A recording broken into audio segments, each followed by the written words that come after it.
تمام دیکھنے اور سننے والوں کو پیار بھرا سلام۔ ویسے تو ہر صحابی سے آپ صلی اللہ علیہ وآلہ وسلم کو پیار تھا۔ ہر صحابی آپ صلی اللہ علیہ وآلہ وسلم کا جان نثار ساتھی اور محبوب تھا، لیکن بعض ایسے خوش نصیب بھی ہیں جن سے آپ صلی اللہ علیہ وآلہ وسلم کو خاص تعلق اور محبت تھی۔ ان میں حضرت علی کرم اللہ وجہ الکریم کی ذات گرامی بھی ہے۔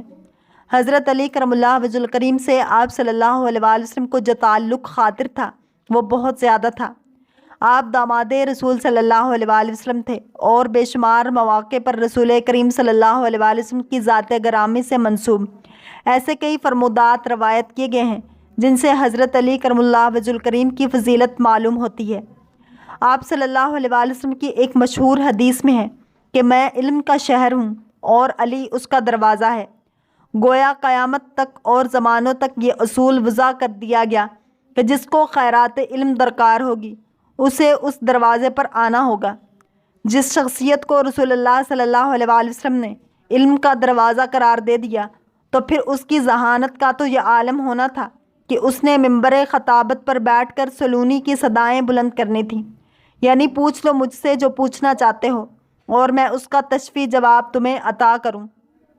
حضرت علی کرم اللہ وجہ الکریم کی ذات گرامی سے بے شمار واقعات منسوب ہیں کہ جب بظاہر پیچیدہ نظر آنے والے کسی مسئلے یا کسی سوال کا حل آپ نے اپنی ذہانت اور کمال علم کی بدولت چند لمحوں میں پیش کر دیا۔ آج ہم حضرت علی کرم اللہ وجہ الکریم کی ذات گرامی سے منسوب ایک واقعہ آپ کے ساتھ شیئر کرنے جا رہے ہیں جن سے آپ کے علم و فضل کے مرتبے کو سمجھنے میں مدد ملے گی۔ ایک مرتبہ حضرت عمر فاروق رضی اللہ تعالیٰ عنہ کے عہد خلافت میں ایک لڑکے کو زنا کے جرم میں سزا دینے کے لیے لے جایا جا رہا تھا۔ واضح رہے کہ اسلام میں شادی شدہ زانی کے لیے سنگساری اور غیر شادی شدہ کے لیے 80 کوڑے بطور سزا ہے۔ وہ لڑکا اونچی آواز سے پکار رہا تھا کہ میں بے گناہ ہوں، مجھے سزا نہ دی جائے۔ اسی اثنا میں حضرت علی کرم اللہ وجہ الکریم کا وہاں سے گزر ہوا تو حضرت علی نے اس لڑکے کی پکار سن کر سرکاری اہلکاروں کو رکنے کا حکم فرمایا اور لڑکے سے پوچھا کیا معاملہ ہے۔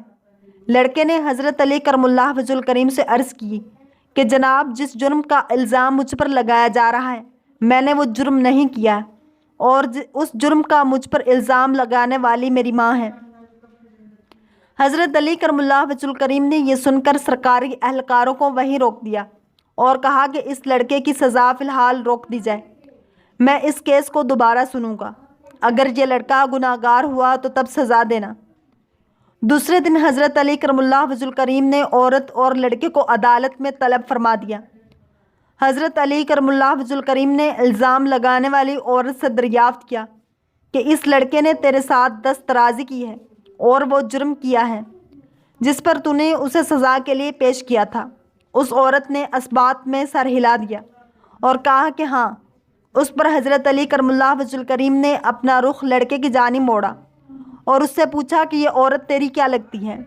اس نے کہا یہ عورت میری ماں ہے، جس پر عورت نے اس لڑکے کو بیٹا ماننے سے انکار کر دیا۔ اس عورت کے انکار پر معاملہ گمبھیر ہو گیا۔ فیصلہ سننے کے لیے لوگوں کا بہت بڑا مجمع اکٹھا ہو چکا تھا۔ حضرت علی کرم اللہ وجہ الکریم نے فرمایا تو اچھا اے عورت، میں اس لڑکے کا تیرے ساتھ اتنے حق مہر کے بدلے نکاح کرتا ہوں۔ تو عورت چیخ اٹھی کہ اے علی، کیا کسی بیٹے کا ماں کے ساتھ نکاح ہو سکتا ہے؟ حضرت علی کرم اللہ وجہ الکریم نے جواب فرمایا کہ تیرے اس دعوے کا کیا مطلب ہے؟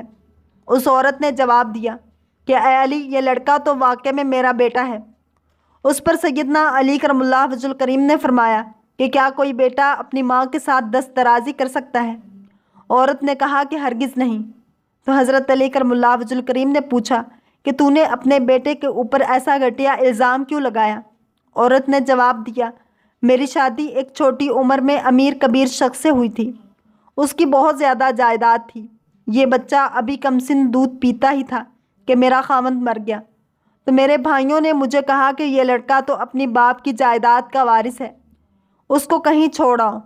میں اسے کسی آبادی میں چھوڑ آئی، ساری جائیداد میری اور بالآخر میرے بھائیوں کی ہو گئی۔ یہ لڑکا بڑا ہوا تو ماں کی محبت نے اس کے دل میں انگڑائی لی، یہ ماں کو تلاش کرتا میرے تک پہنچ گیا۔ میرے بھائیوں نے مجھے پھر ورغلایا کہ اس پر جھوٹا الزام لگا کر اس کی زندگی کا سانس ہمیشہ کے لیے ختم کر دیا جائے، تو میں نے اپنے ہی بیٹے پر جھوٹا الزام اپنے بھائیوں کی باتوں میں آ کر لگا دیا اور دولت کی لالچ میں مجھے اندھا کر دیا، جبکہ حقیقت تو یہی ہے کہ یہ میرا بیٹا ہے اور اس معاملے میں بالکل بے گناہ ہے۔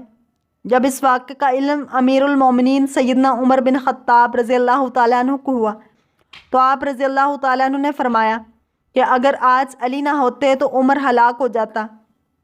اور دوستو، یوں حضرت علی کرم اللہ وجہ الکریم نے اپنی ذہانت کے بلبوتے پر ایک پیچیدہ مسئلہ کی گرہ کھول دی اور ایک بے گناہ کو سزا ملنے سے بچا لیا۔ اللہ کریم ہم سب کو دین اسلام کی پیروی کرنے والا اور عشق مصطفیٰ صلی اللہ علیہ وآلہ وسلم نصیب فرمائے۔ اگر آپ کو یہ ویڈیو پسند آئی ہے تو لائک، شیئر اور سبسکرائب کرنا مت بھولیے تاکہ ایسے ہی اسلامک انفارمیٹیو ویڈیوز آپ تک پہنچتی رہیں۔